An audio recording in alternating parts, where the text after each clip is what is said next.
Year after year, the World Schools Debating Championship gathers the best debaters from around the globe. This year's pandemic made that impossible, so we took it online.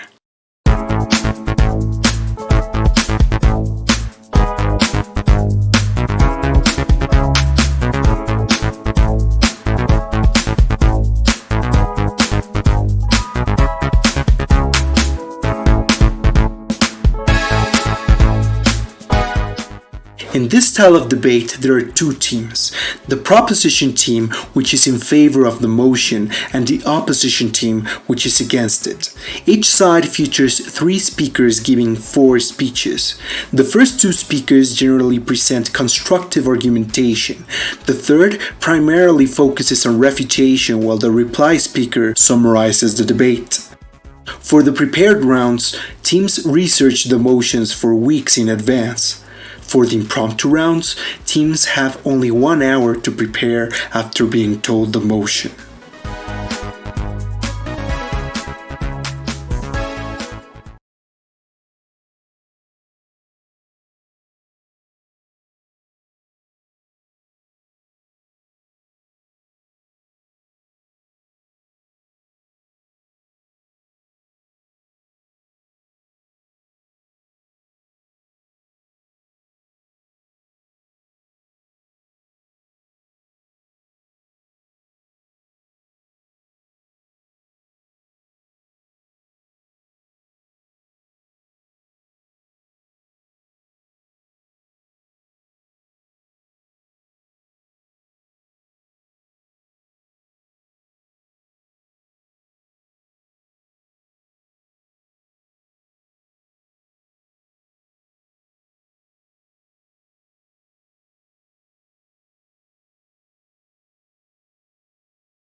In which case, unless anyone, is everyone now definitely here, confirmed, connected? We're all good? I'll take that as a yes. So, Prime Minister, not Prime Minister, Prop 1.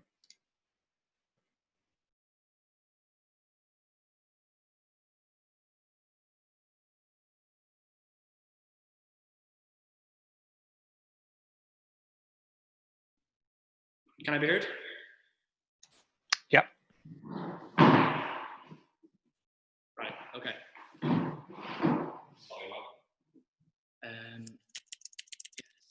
we are. All right, okay to go? Chair, adjudicators, ladies and gentlemen, for too long, unscrupulous multinationals have shirked their responsibility to ensure that the vulnerable people in their supply chains weren't exploited. Instead, they turned a blind eye. 3 things in this speech. Firstly, the world the debate takes place in. Secondly, why we win on principle. And thirdly, what the comparative actually looks like. A few points of context then. The first thing to note is that 99 out of 100 multinational companies are actually based, their headquarters exist within Europe or within the United States. Secondly then, what kinds of human rights abuses are we talking about? In the majority of cases, we're not talking about things like low wages, which means the comparative advantage of Pakistan or Bangladesh over the United States for setting up a factory still exists on our side of the house. What we are talking about instead is things like suicide nets in the Foxconn factories in China. massive work hours in Primark factories in Bangladesh, and Muslim slave labor in places like Xinjiang in China. That's the kind of human rights abuses that exist in this debate. What then is our enforcement mechanisms for these human rights abuses? We want to see something like the American Corruption Act, which allows American citizens to be prosecuted for fraud that happened outside the United States. And that means anyone who commits a human rights abuse, a CEO who commits a human rights abuse that happens abroad, can be prosecuted within their own country. That looks like prosecution in the United States, in France, in the European Union. And that's for human rights abuses along the entire supply chain. What that then actually looks like, it means a CEO from anywhere from extraction to sale can be prosecuted for human rights abuses. That looks like things like seizing assets or charging CEOs for those abuses. Something to note then, panel, is this is a massive problem. There are more slaves today than there were in the Atlantic slave trade. That's the kind of thing that we're talking about when we have this debate. Okay, firstly then, why do we think that even if these human rights abuses happen in a facility not directly owned by a multinational, that they are still principally morally culpable for those human rights abuses? Panel, if we prove this, we are ahead in the debate, but crucially, if opposition concede that these people have a responsibility for those human rights abuses, they are back behind in the debate because they concede our principle, which is independent of any of the outcomes that exist in the debate. Why are they morally responsible? A few things. Firstly, it is coercive. Why is that true? In the countries we're talking about, the two professions that unskilled, uneducated majority of the population get to choose between are subsistence agriculture or working in a factory. And what that means is a company, a multinational company, a clothes company, an electronics company, only has to charge slightly more or only has to have wages slightly higher than you would earn if you worked within subsistence agriculture, which means people are going to choose these jobs because it means slightly more money, which means that they can live a slightly better life, even if human rights abuses happen in those factories. And what that means is that these people are in effect being coerced into conditions of human rights abuses because they have absolutely no alternative that allows them to live a meaningful life in any way whatsoever. Secondly then, these companies create massive profits out of human rights abuses, and the relationship between employees and a company is reciprocal. Similarly to how within the state you pay the state taxes and in return education, you expect healthcare. We think that companies have a responsibility to these employees. You expect certain benefits. You expect to be treated with a certain amount of respect. You expect to have air conditioning in the factory you're working in. But crucially, panel, this is something to note, this reciprocal relationship still exists even if the factory isn't directly owned by that company, because that company is still profiting, which means that company is still getting the benefits out of that reciprocal. Therefore, it needs to be reciprocated. They need to prevent human rights abuses in that facility. But thirdly then, panel, and crucially, these companies had a choice on where they set up their factories. They knew that if they chose this factory, if they chose this manager, that human rights abuses would occur and that it would allow them to produce goods for a slightly cheaper price. You might think though, panel, that because of all the reasons we've given, you could also hold customers accountable for the purchases that they make. You could hold a working class person accountable for buying goods from Primark. But the difference here, panel, is that these multinational companies have massive amounts of liberty and capital, massive incomes that allow them to make these decisions, and still they decided to turn a blind eye, allow human rights abuses to happen, and in turn create larger profits. And that is why, on principle, for three reasons, these companies are in fact liable for human rights abuses that happen anywhere on their supply chain, directly or indirectly. What we're going to prove to you in our second point then, panel, is that on the comparative, we have a better ability to regulate those abuses. But first, the POI.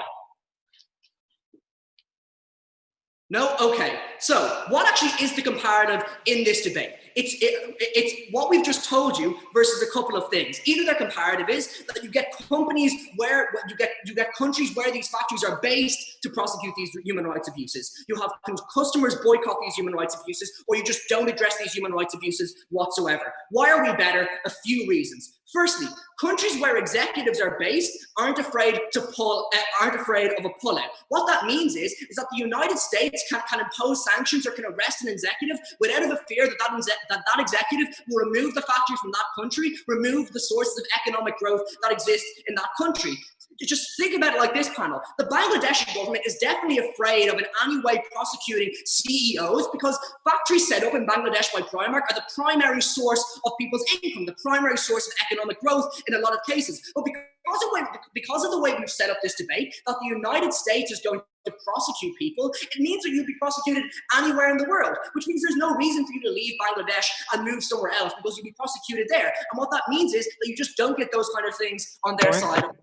Secondly, countries like Bangladesh have poor enforcement mechanisms. That is because governments are just slightly more likely to be corrupt, because when you're in a developing part of the world, you have flawed democracies, you have dictatorships. Do you really think that it's likely in Burma, a military dictatorship, the government would ever even try and deal with human rights abuses in sweatshops? I just don't think that that's very likely. It's much more likely that someone in the United States, someone in France, someone in the UK is going to be able to do that. But thirdly then, even if those two things weren't true, even if countries, even if developing countries wanted to do those things and weren't afraid of a pullout, these countries just don't have the powers to do those things. CEOs' assets are located in the United States, not in these countries, and CEOs themselves physically aren't located in these countries, which means any of the enforcement mechanisms don't actually happen at POI. Do you realize that the majority of the MNCs settle before they get to trial and are very unlikely to get the punish through the process because they are too rich to get even into it?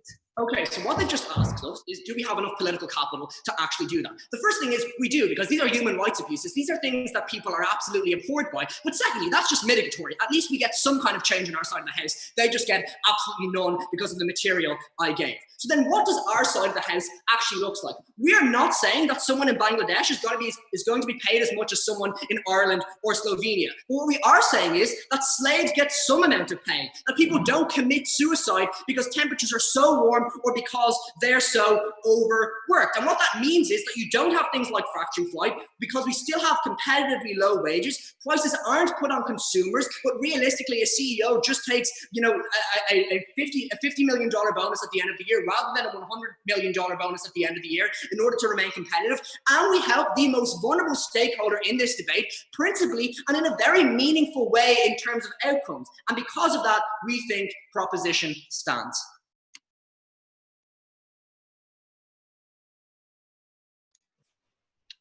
Okay, I'd like to thank the speaker for that fine speech. Op 1.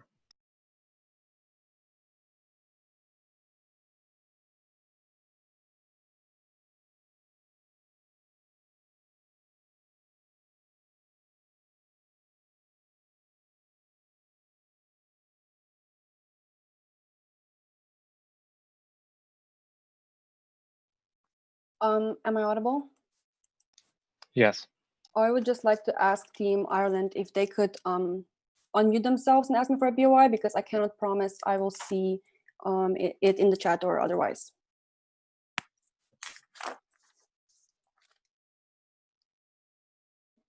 Panel within the side of Proposition has been fairly ignorant about why exactly these abuses happen in the first place, because we don't think that people are willingly decide that they want to be overworked and not paid enough, and they willingly want to send their kids working 15 hours a day. We don't think that this is also that easy to hold these companies available. We think there are inherent incentives. Why are these companies willing to be able to do certain these things? Why are people willing to participate in these abuses that are happening to them? And because they're not actually solving this issue, we think that that's why they're already losing. Before I go on the issues which they have in first argument, few things about their model. I think the side of Proposition didn't do enough to explain to us why is this model actually going to be efficient. We think that there are certain mechanisms as of why this model isn't going to work. Firstly, we don't think they have shown to us who actually overlooks, which body is actually overlooking and directly investigating these violations actually happen. We did at the point of which they don't show us that there's a mechanism which efficiently looks for these abuses, which efficiently prove these abuses. We don't think that they can prove efficiency. But secondly,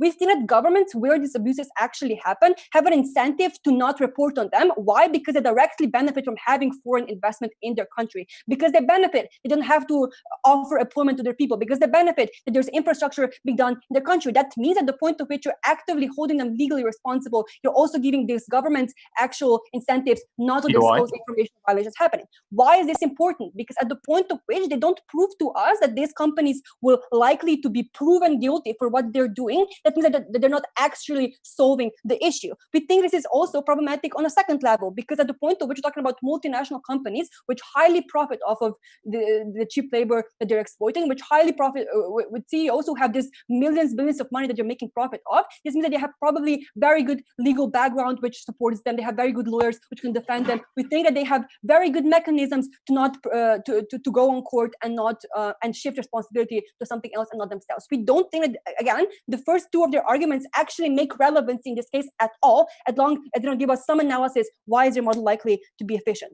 First argument, I talk about the principle, and because these companies are more responsible, this works, right? We think there are actually a lot of actors who participate in this responsibility. We think this also goes to the governments which allowed this happen to the first place. We also think that this applies to consumers in the Western societies who directly consume and make profits to these companies who are actually doing this. We think they're not actually, at the point of view, not actually tackling all of the stakeholders which are profiting, which are being responsible in this debate. This argument doesn't make sense. But also at the point of view, not prove to us that these regulations are going to be helpful, that this principle doesn't make sense, because if people are worse off, we don't care about the principle. Second argument, again, they talk about the comparative, how companies are so easily to be accountable. They just have to give like a little boost to their wages. We think that there are inherent incentives that's going to be integrated in my argument. What is the stance of our side of opposition today? Firstly, we support other mechanisms with which to hold these companies accountable, such as boycotting, reporting. We don't think legal liability is a solution. Why? I'm going to talk about in that argument. But secondly, we think at the point to which HR abuses are still likely to happen locally, we should have mechanisms which are better at regulating them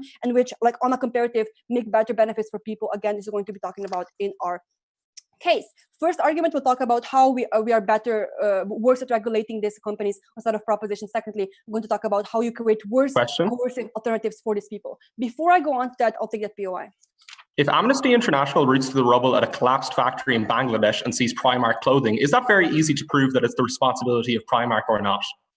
We think that Amnesty International is going to have a lot harsher access to Bangladesh at the point to which Bangladesh directly is like having profits and directly having benefits from Primark being there in the first place. We think that you're creating incentives for not disclosing this access to information in the first place. But this I'm going to talk about this in my argument, right? Because we think that these supply chains aren't all owned by the companies, right? You actually you as a company, Apple, Primark, whatever, you buy local contractors which then like provide you labor and so on.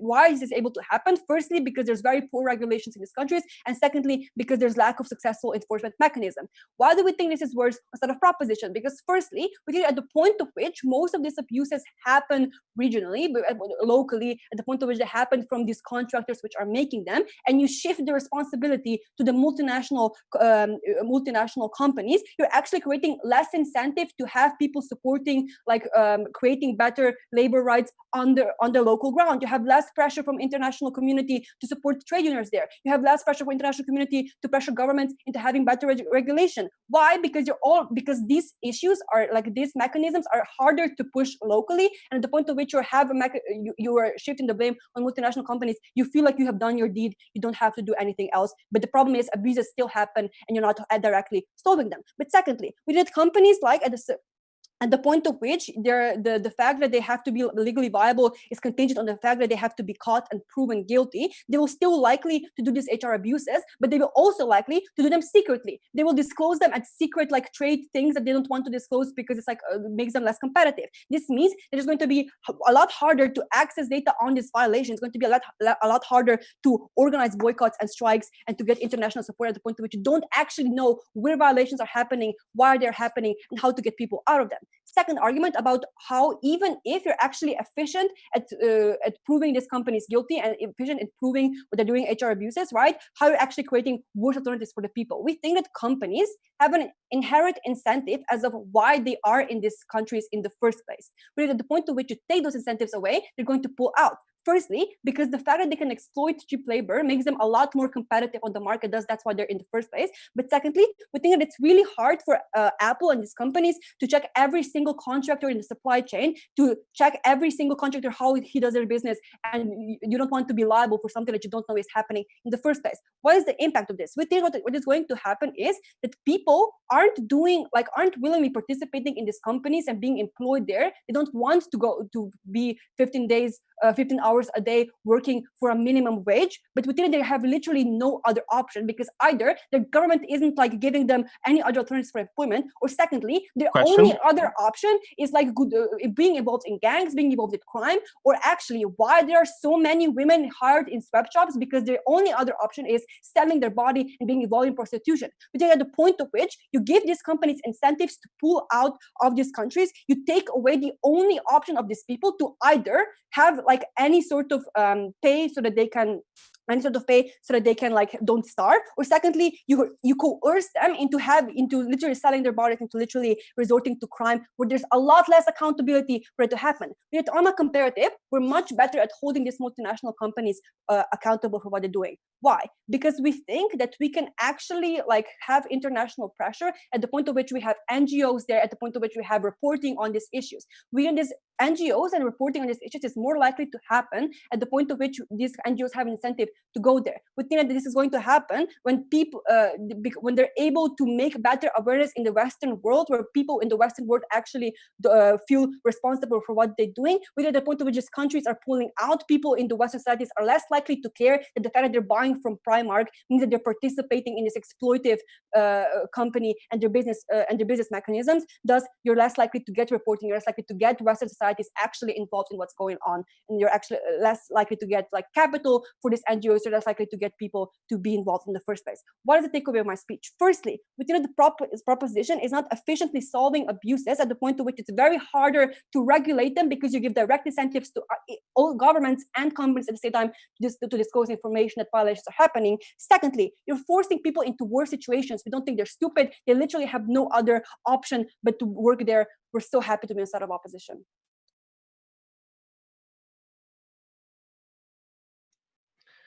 Okay, let's thank the speaker for a fine speech. Prop 2.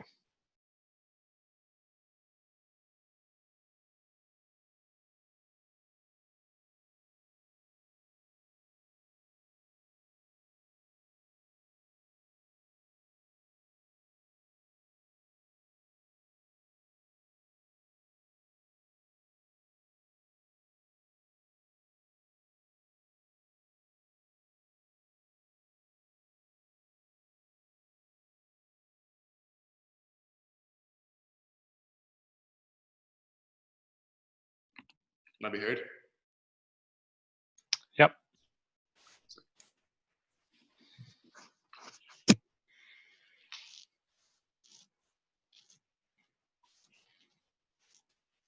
This opposition seems to rely on this idea that companies will release their own data, will release where they have committed certain abuses, where they're contracted. But they're also, their only mechanism for holding people accountable is that when that information is released, that we will boycott them. They themselves give the incentive for why their mechanism doesn't work. Alternatively, we give a very reasonable mechanism for how we introduce legal incentives that supersede these profit incentives. And I've come over them. Two things in this speech. Firstly, looking over the debate so far, and secondly, introducing our third substantive. So in terms of the clash on stances in this debate, they say, firstly, who overlooks these issues? We say, as I said in my opening, it's very clear that the companies themselves don't want to release it. These are always reliant on exposés. And secondly, when it comes to exposés, we then say it is comparative on either side on who gets access. They try to sort of dilute this to mitigate it by saying that Bangladesh won't give Amnesty International access. We say, firstly, a lot of this reporting happens like underneath closed doors. It relies on whistleblowers. It largely isn't even reliant on like very clear endorsed access. But also separately, the very fact of nature is that these NGOs are funded elsewhere as well. And also through pressures like UN, other international agreements, there's huge pressures for them to get access. Sure.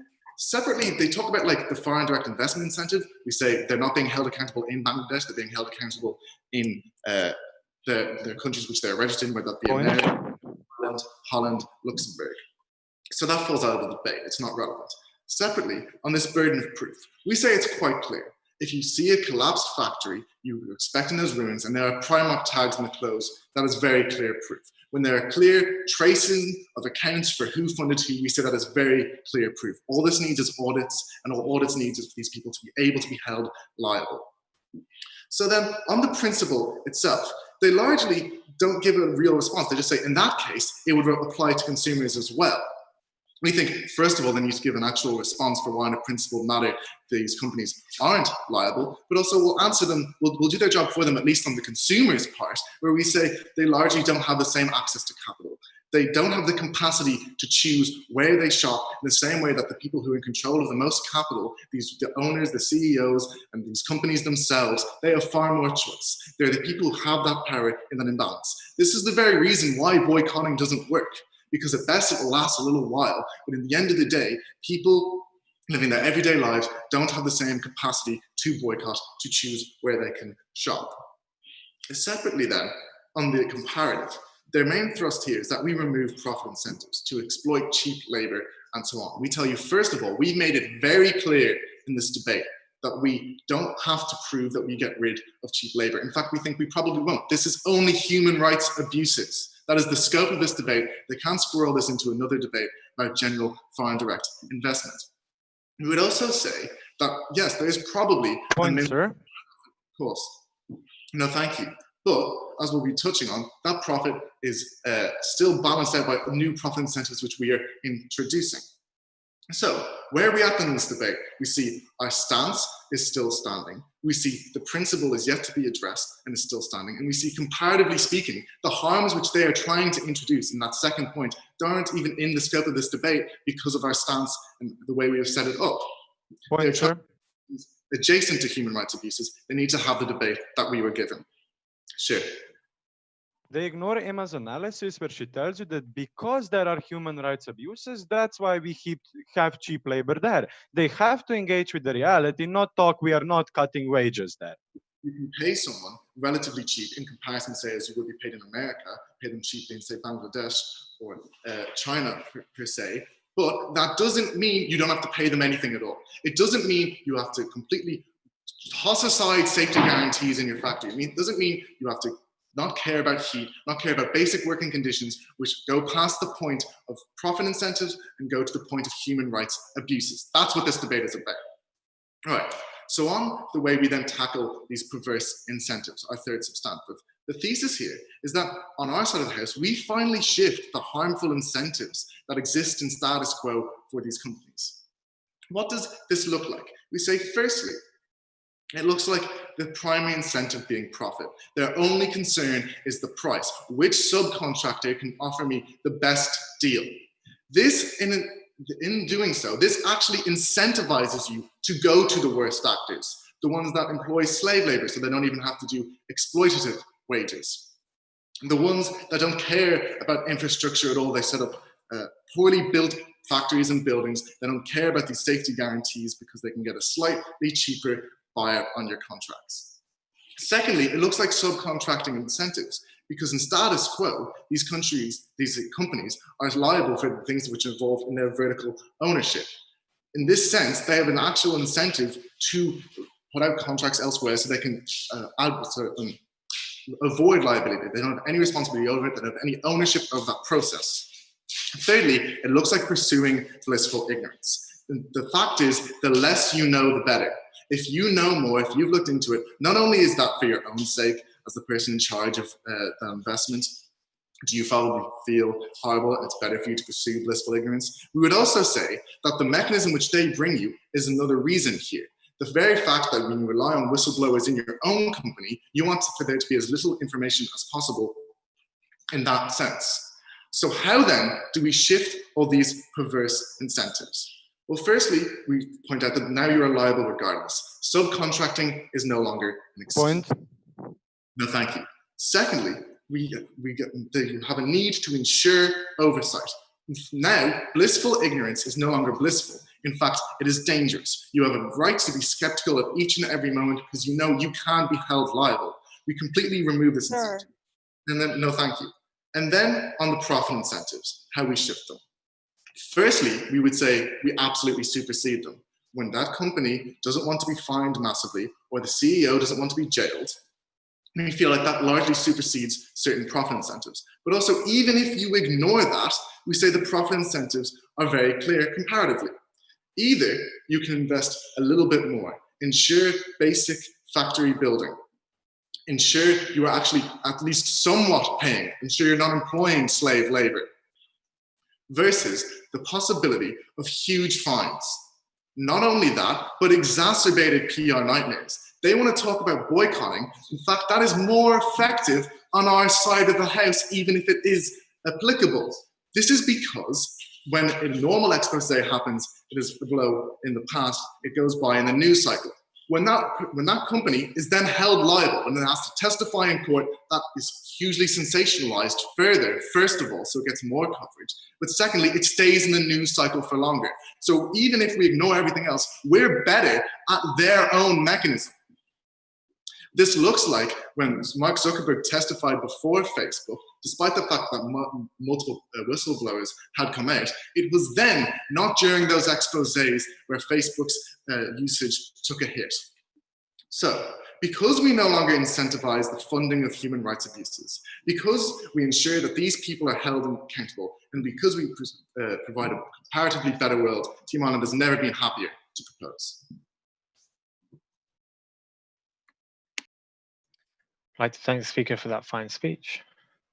Op 2.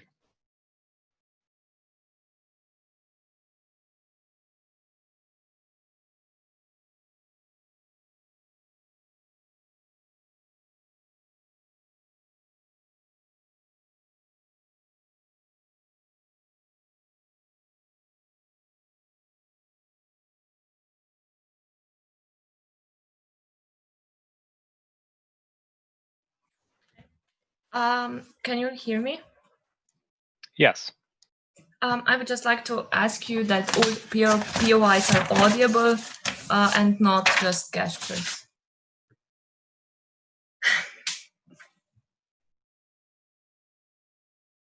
Dear panel, the team Proposition is currently losing this debate for two major reasons. Firstly, because they don't care as to what will happen when those companies go out of the countries where they're working, because they don't care about the women that are working in sweatshops in India just in order not to be prostitutes, because these are the only two alternatives they have. But secondly, because they just assume that those companies will actually get punished, because there is no structural analysis on many very levels. So this is what I'm going to do in my speech. Firstly, two major questions of rebuttal and reconstruction, and then my argument as to why the punishments will actually never realize and never reach the companies the way they want them to. So firstly, we have to ask ourselves who benefits the people the most. This is actually very much connected to the sort of characterization that the previous speaker gave to us as to what companies are. He said that the companies currently want profit and they want to have a good public image in the world. That is to say that they don't want to be connected to any sort of human rights abuses. And we agree with that entirely. But we do not see the same consequences from this happening. Why? Firstly, because we believe that companies are the most likely to actually pull out of the countries where they are most likely to get the human abuses would happen.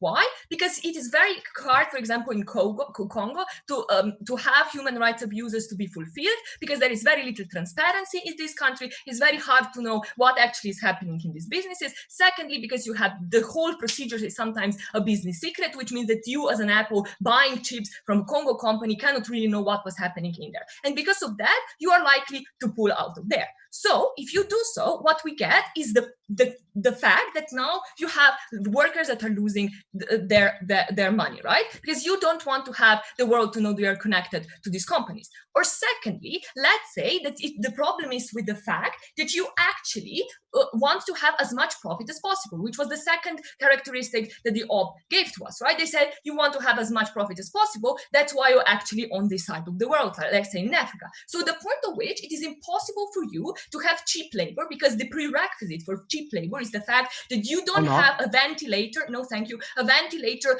cooling down the people when they are working, the fact that you don't have a gear that is protecting them, because this costs very well. So in the moment where you as a company know that there is no possibility of you getting that cheap labor, you will just move somewhere else, because you don't want to have infrastructure built in places where things like that are happening. So these are two reasons why companies are likely to pull out. Leaving the people without jobs never responded from the team of opposition. But secondly, we believe, no thank you, that there's also a possibility that those companies won't pull out. Okay, maybe because there is only supply that they have in the world is that specific country. But at that point, as long as they want to have profits as high as possible, this means they will have to reduce the wages of the people working there, because the company will be unable to sell the products at the same price if they now have to buy that ventilator, that gear, and stuff like that. So we will have less wages for the people, again, harmful, never responded in any way. And in the end of the day, we believe that when they, even if they stay or go out, even if they go out, right, what will stay for these people,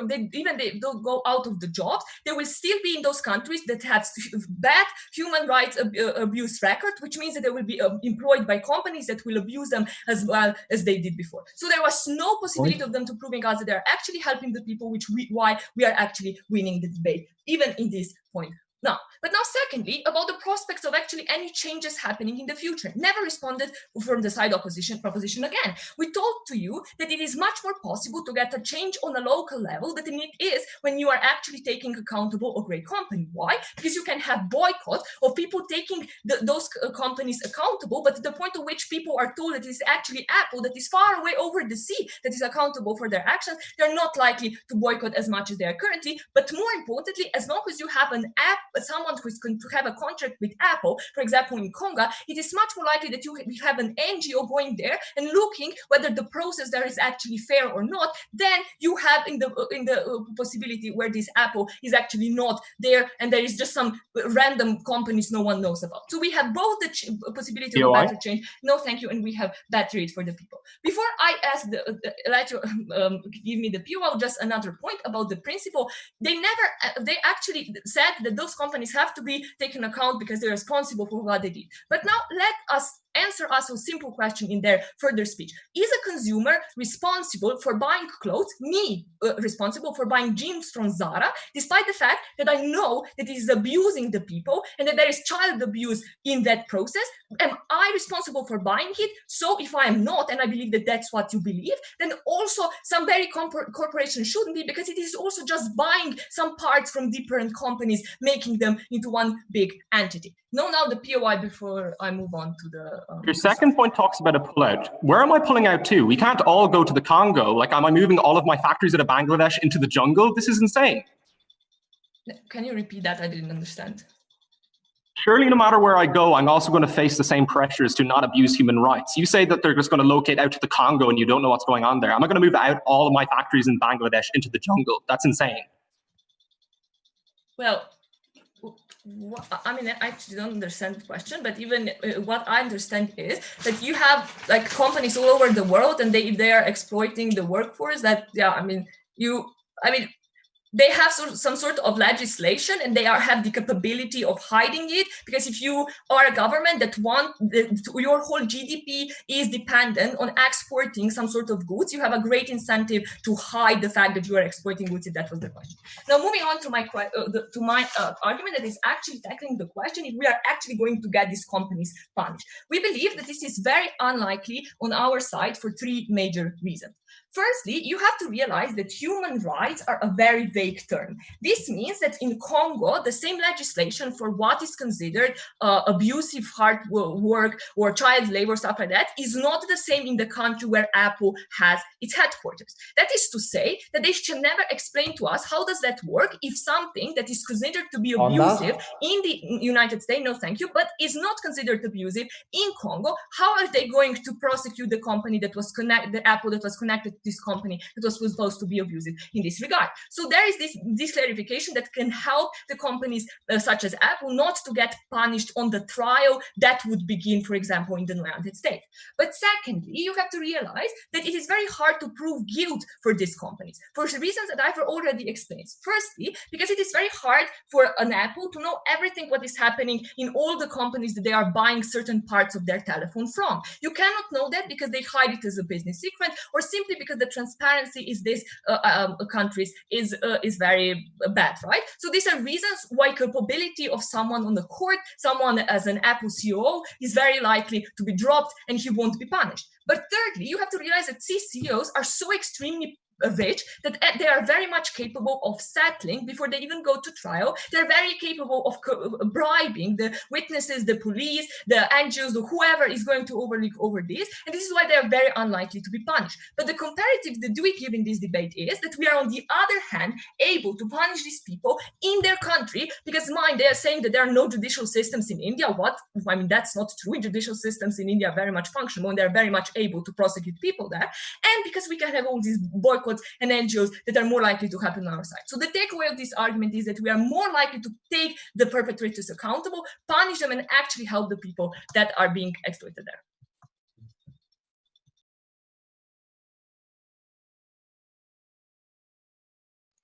Okay. Thank the speaker for that fine speech. Prop 3.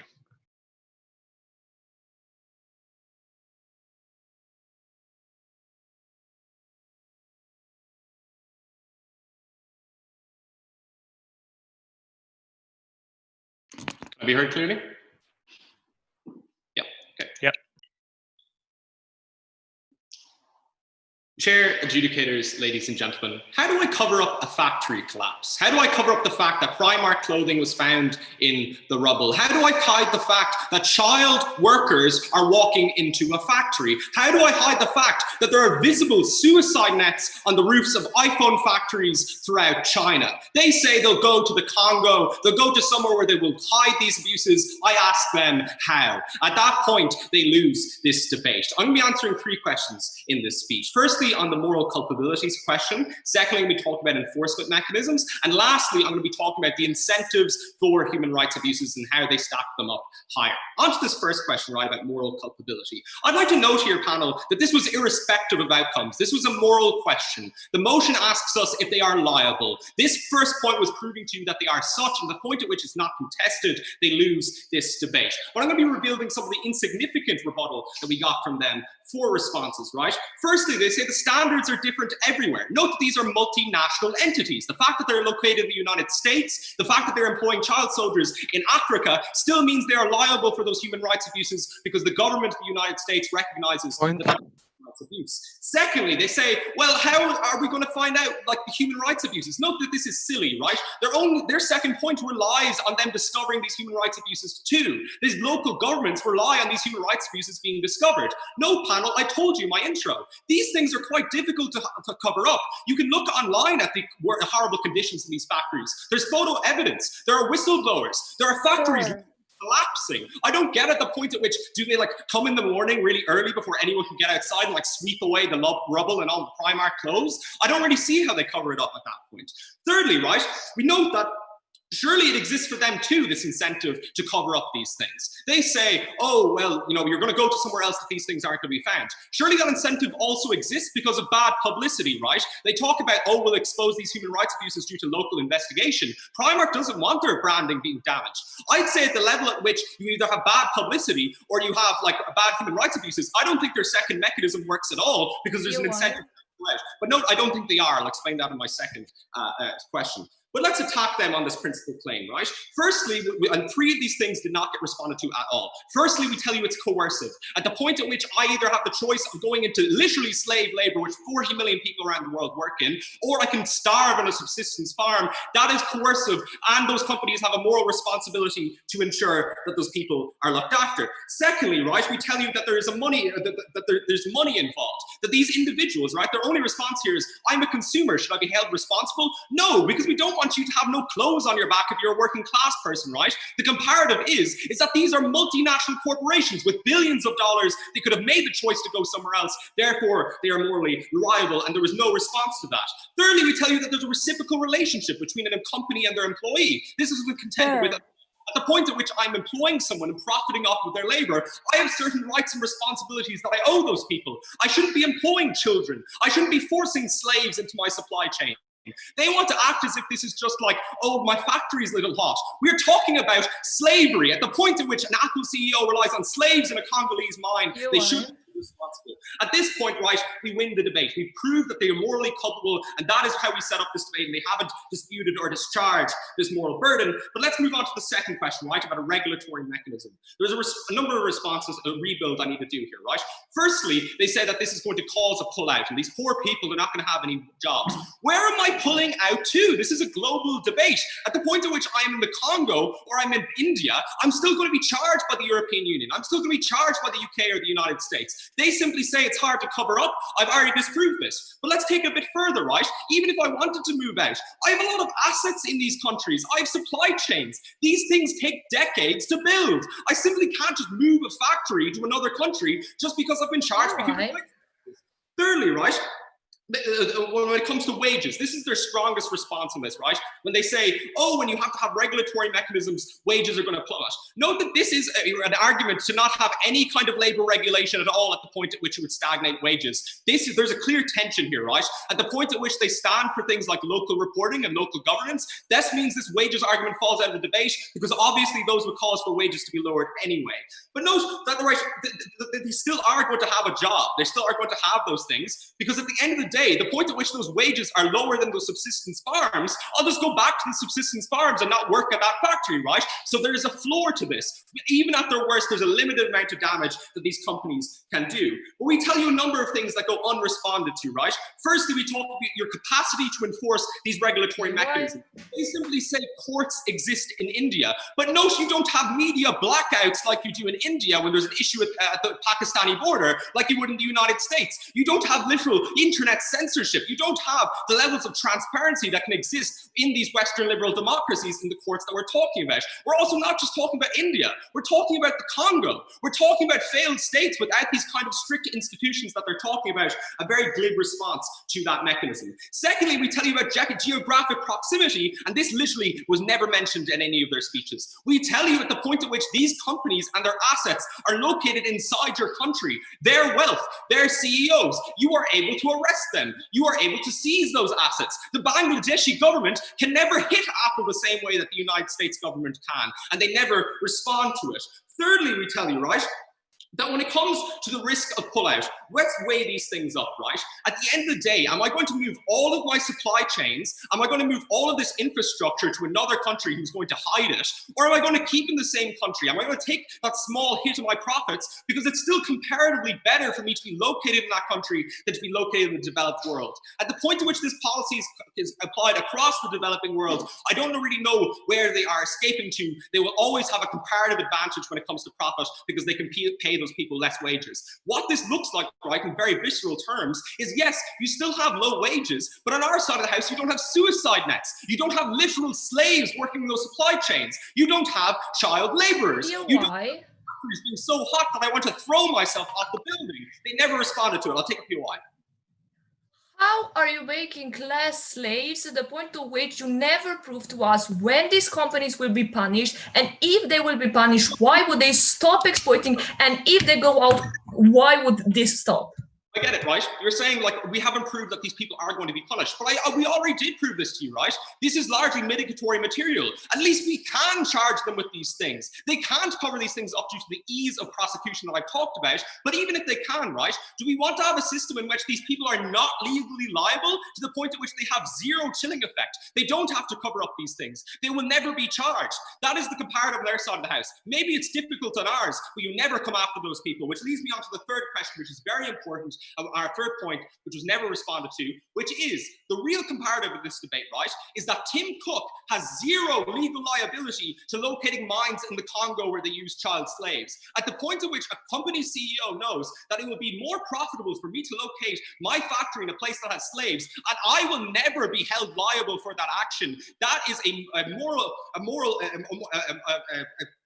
that is a huge chilling effect that they remove on their side of the house, right? We want that chilling effect to exist. We want those CEOs to imagine their assets being seized, to imagine them getting called off and arrested, at the point at which any company around the world can know, I can do whatever I want and the law will never come after me. That is a life and a world I don't want to live in, panel. I'm sure you don't either. Never been happier to oppose.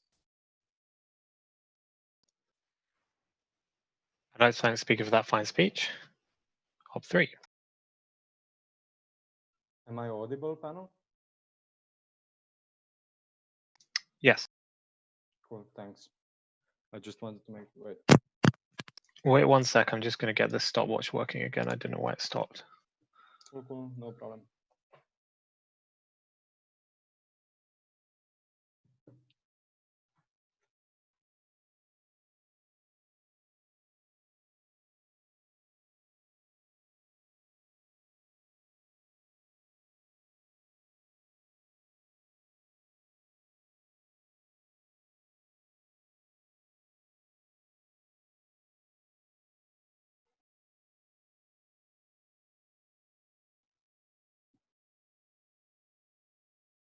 All right, whenever you're ready. Thanks. I hope I'm still audible. And so if you put out POIs, please do that verbally because I will not see you. Pretty sure about that. Cool. Panel, there is one strategic flaw because of which side of proposition ultimately loses the debate. Because this debate is not about what performative action United States of America want to do to wash their guilt of all the neo-imperialist things they do, but this is a debate where it is actually better for the developing countries, for the countries that are the main stakeholder in this debate.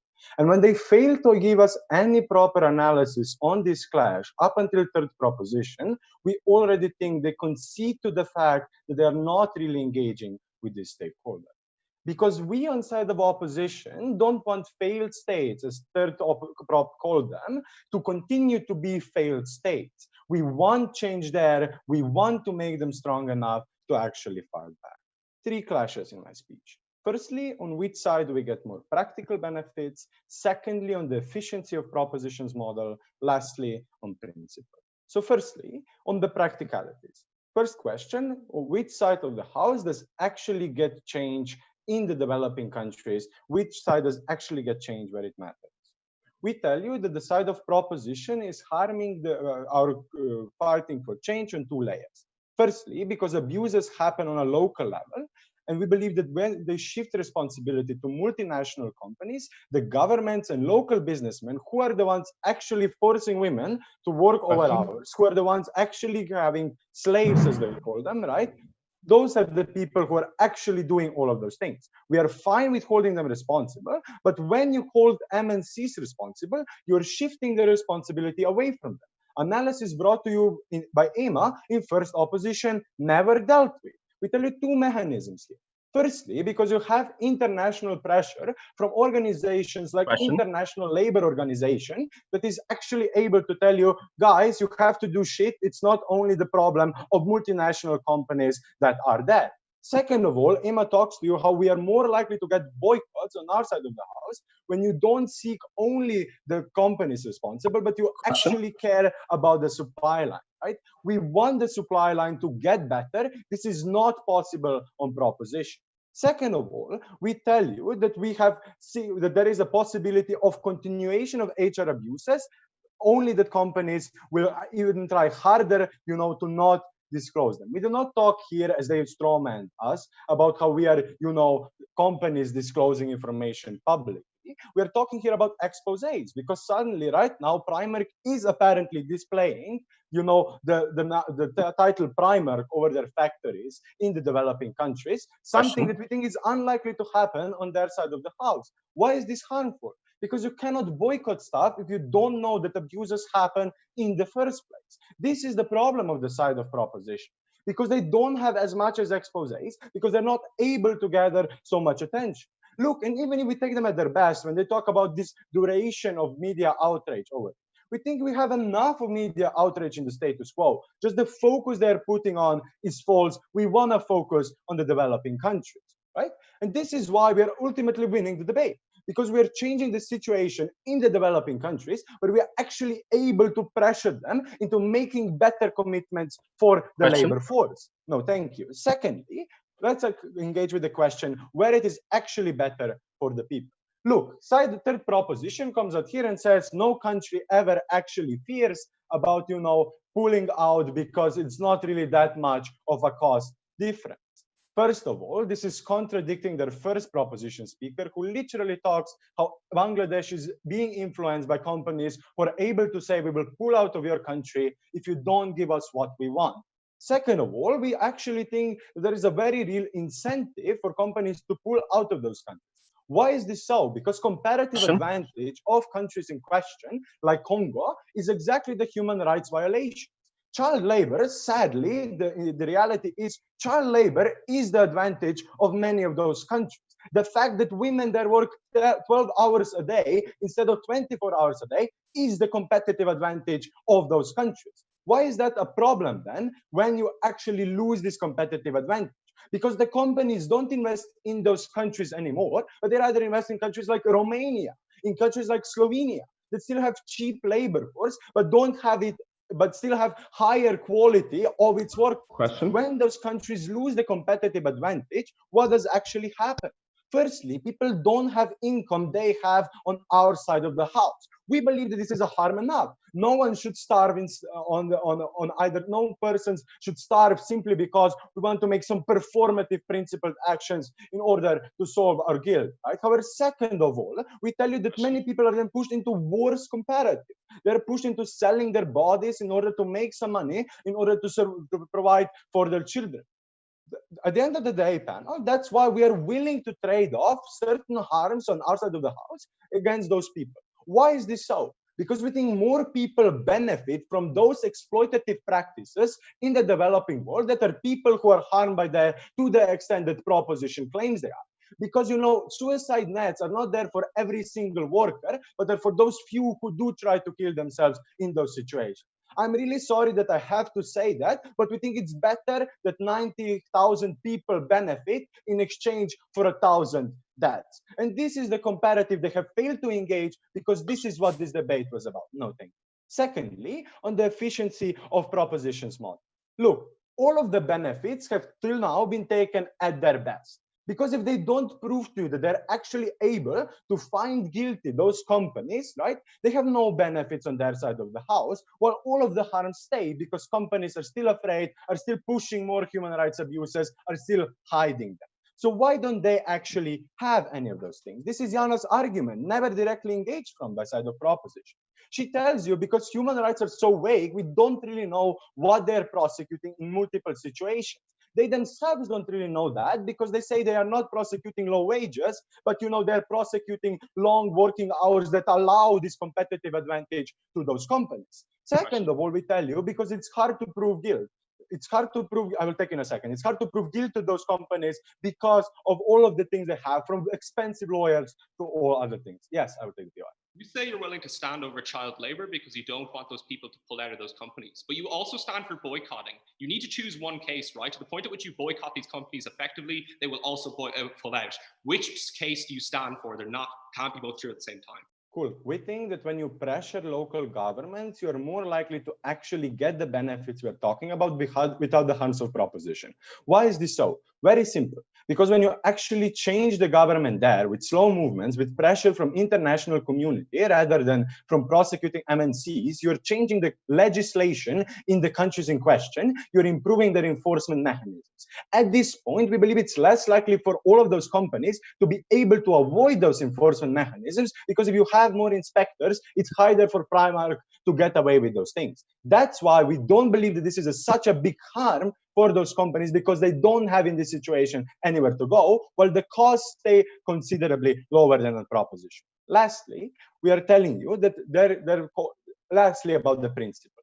We don't think principle is what matters in this debate. But they never give us a sufficient response why those companies are not themselves coerced by market forces in order to generate this profit, just the same way the consumer doesn't want to go out naked. They never tell us why a Twitter officer or CEO doesn't have to pursue the profit incentive at the end of the day. For all of those reasons, dear panel, stick with opposition, vote the government down.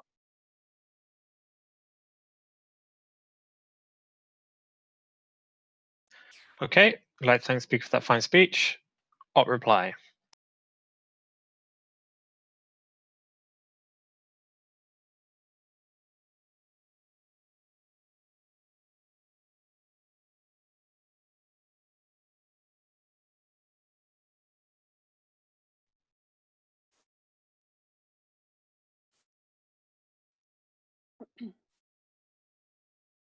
Panel, I think that the reason why we are aware of, why are we aware of the fact that there are sweatshops in India is because companies such as Zara, which Western societies buy from and consume from and directly give profit to, are the ones which are contracting with them. We think that at the point of which we have better incentives to boycott and protest these companies, the change of governments which are contracting with them can gradually happen better on a comparative than just pulling out quickly because you're holding them legally accountable and you're losing a bunch of investment, you're losing a bunch of employment for these companies in the first place. I'm so happy to be sort of opposition today. Two questions on this in this debate. Firstly, where are we better addressing the HR abuse issues? And secondly, where is it actually better for people? So firstly, I think that we heard mainly two things inside of proposition, right? Firstly, they talked about the principle, how there's like moral accountability and responsibility. And this is like, they talked a lot about how this is like stands separately from any other practical benefits. Firstly, we don't think that this principle actually stands at the point of which you're shifting all of the responsibility on only one actor, which is the multinational companies, at the point of which there's also other actors which are also directly responsible for these HR abuses to happen, such as these local governments who are allowing this to happen to their own people, such as the Western communities, which are directly giving profits to those companies. We think that when you're shifting all of the responsibility and blame to only one actor, and actually there's other actors which are also included and are allowing this to happen and perpetuate the issue, you lose on your principle. But secondly, we think that even if they still have their principle, we think this is irrespective to the debate at the point at which people are actually worse off because these companies are pulling out. We think we have proven this, but more about that later. Secondly, they talked about this model. However, they have never given us any sufficient analysis why that model is likely to be efficient in the first place. At the point at which the CEOs have billions and billions of dollars because they're able to cut costs on cheap labor, they probably are going to be able to hire good lawyers that will say, look, oh, there's a picture of a Primark factory being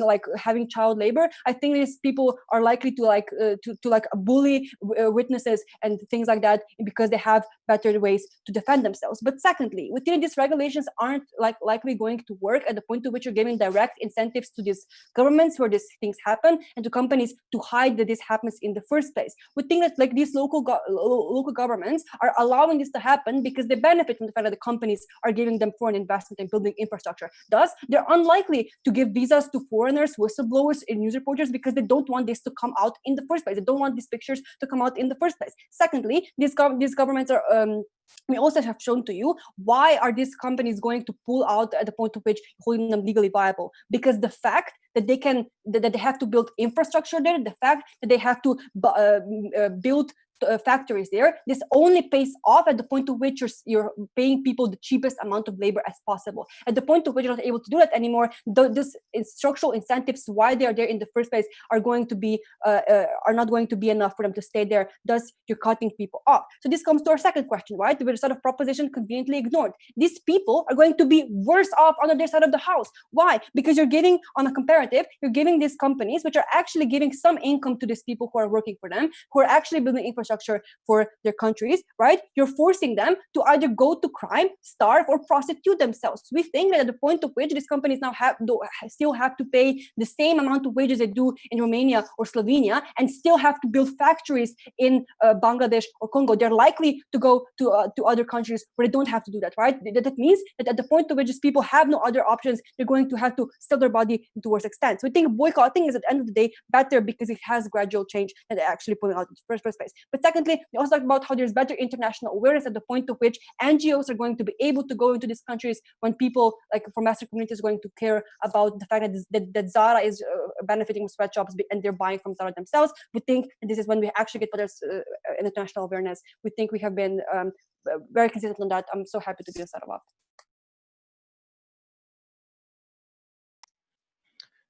Okay, thanks, Pete, for that fine speech. Reply.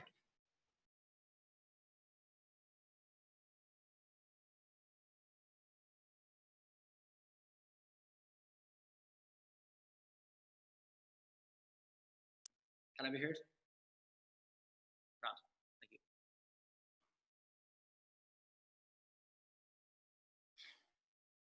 Chair, adjudicators, ladies and gentlemen, you know an opposition is confused when in their reply they decide that it's finally time to try and reconcile the two contradicting halves of their case. Two questions in this reply, but firstly, two things to note that came out really late in their reply.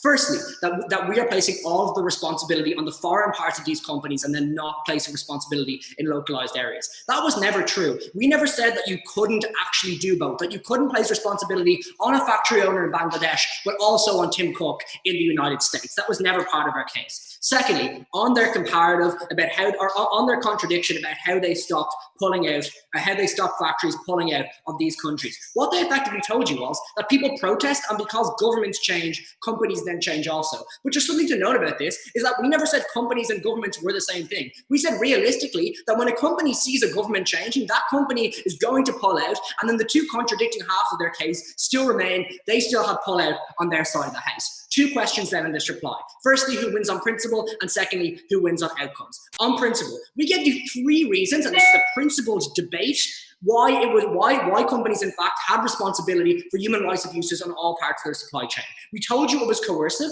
We told you that there was a reciprocal relationship similar to the relationship between a state and between a citizen. And we told you that they made a choice to employ that manager, to buy that factory there, to use that shoddy building material. Their response then was not really to contest this principle, which was part of their responsibility in this debate, but just to say that we should also place responsibilities on consumers. Note that was something we never could.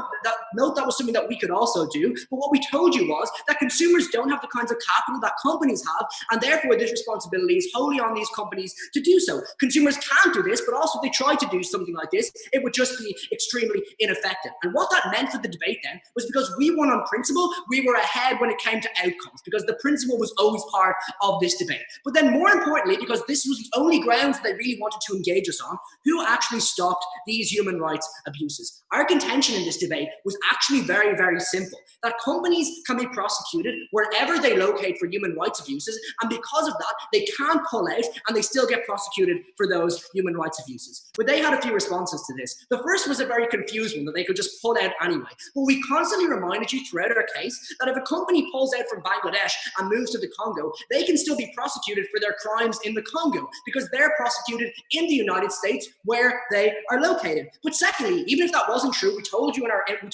third that geographically it's just really difficult to do those things. So if you take us at our very worst, we still stop a substantial amount of these things. Secondly, then they told us that local governments and international pressure work as a comparative. But that wasn't true for two reasons. Firstly, the government of Bangladesh or the government of Burma never had the political capital that the United States had to prosecute Tim Cook. That just never ever happened on their side of the house. But secondly, what was crucially ignored was that if a local government was in any way successful, because the way that this is implemented isn't across the entire world or isn't where these companies are located, they could still pull out, and the harms that they said were existed on our side of the house accrued and proliferated on their side of the house. Thirdly, then they told us that you couldn't stop abuses happening. But once again, we responded to this and made it very clear that we still have investigative journalism, and the majority of abuses are extremely clear. So then when you weigh up this debate at the very end, panel, what we first did was that we won this debate on principle. But we gave you a very simple mechanism as to how we stop human rights abuses in a meaning and genuine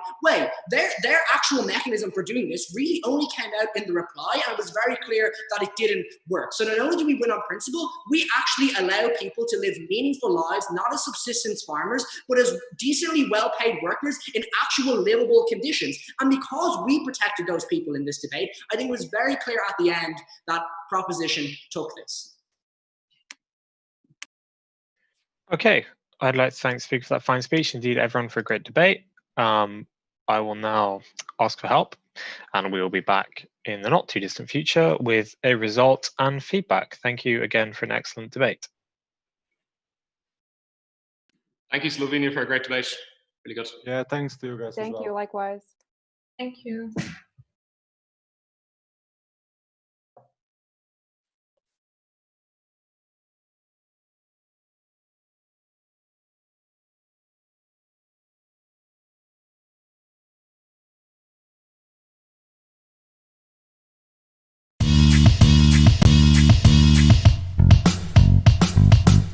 Year after year, the World Schools Debating Championship gathers the best debaters from around the globe. This year's pandemic made that impossible, so we took it online.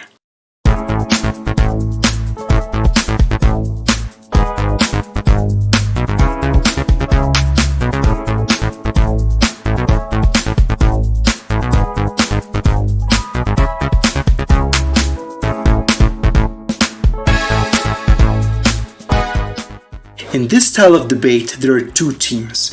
The Proposition team, which is in favor of the motion, and the Opposition team, which is against it. Each side features 3 speakers giving 4 speeches. The first 2 speakers generally present constructive argumentation. The third primarily focuses on refutation, while the reply speaker summarizes the debate. For the prepared rounds, teams research the motions for weeks in advance. For the impromptu rounds, teams have only 1 hour to prepare after being told the motion.